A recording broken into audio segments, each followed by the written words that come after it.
Okay, so this is making Finn food. This is a small container from Whole Foods, one of the prepared foods containers. And what it is the container is, I only fill half of it, as you'll see, just about. And it is the first quarter to a third is a protein, and the rest of it is vegetable and fruit.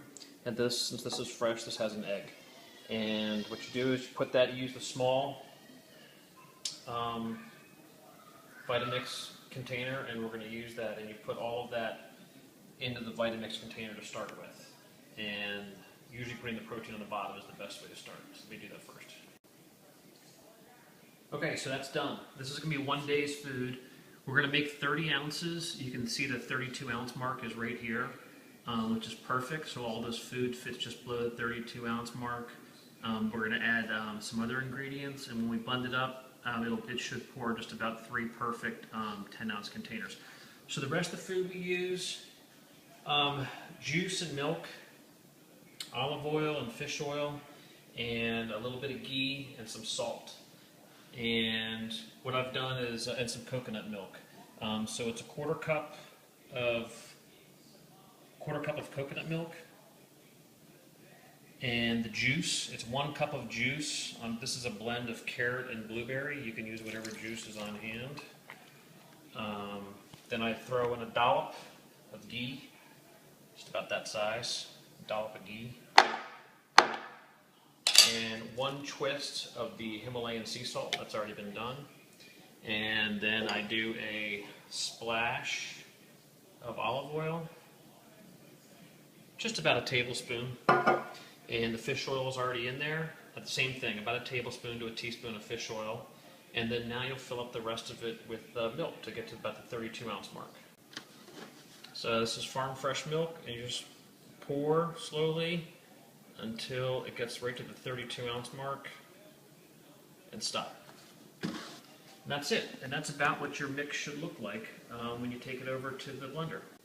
Okay, so now we're at the blender. I don't know if you can see the controls in the video, but you want to make sure you start out on variable right here. This is on variable, and that this is turned all the way to 1. Because if it's on high and you turn it on, it'll explode, basically. Or if it's on variable and 10, about the same thing will happen. So we're going to go ahead, we're going to turn it on, and we're going to turn it to a setting of 3 for 3 minutes. And then we're going to slowly increase it to 10. And then once we hit 10, we're going to throw it to high, and you'll be at high for 2 minutes. The whole thing should take just a little bit less than 6 minutes. So I'm going to go ahead and start it. 3 for 3 minutes. Turn it to 3. Start the initial blend. Come back in 3 minutes and advance to 10 and then high. Okay, so we've been at variable setting 3 for 3 minutes. Now I'm going to slowly advance the knob all the way to 10. And then once it hits 10, then I'm going to flip this to high. And once that happens, it'll stay there for 2 minutes.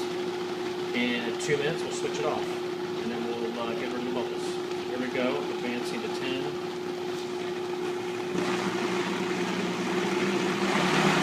Over the space of about 10 or 15 seconds.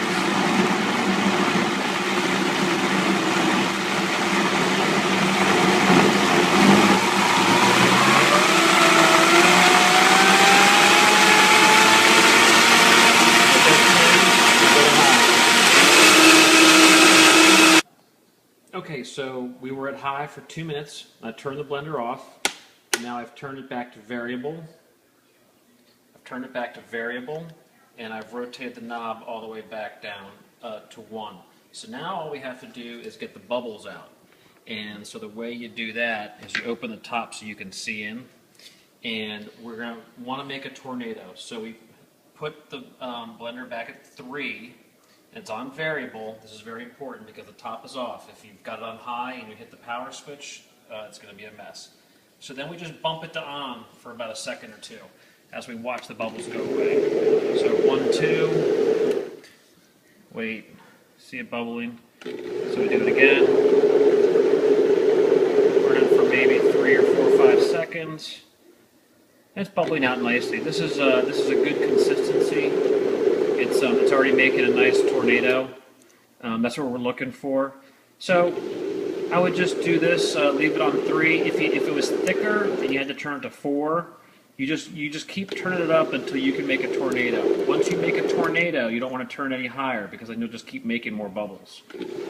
So use the least amount of speed necessary to make a tornado, and then just keep making tornadoes. So make about 10 or 15 tornadoes, and that'll kind of work out the bubbles and finish the mix out. And then all we have to do now is pour our 10-ounce bottles. So let me get the bottles. So despite all that food that looked like it was packed in the blender, this isn't a thin blend, but this is a pretty viscous blend. I've made much thicker, but this is good. This is all you need to know for making blends while I'm not home. And then just pour a 10-ounce bottle. And this should make just about 3 of these. If there's an ounce left over, you might as well just toss it because having that spare just kind of starts getting in the way, and just make sure the food's fresh every day. So that's it. We'll pour 3 of these and then add the supplements and we're done.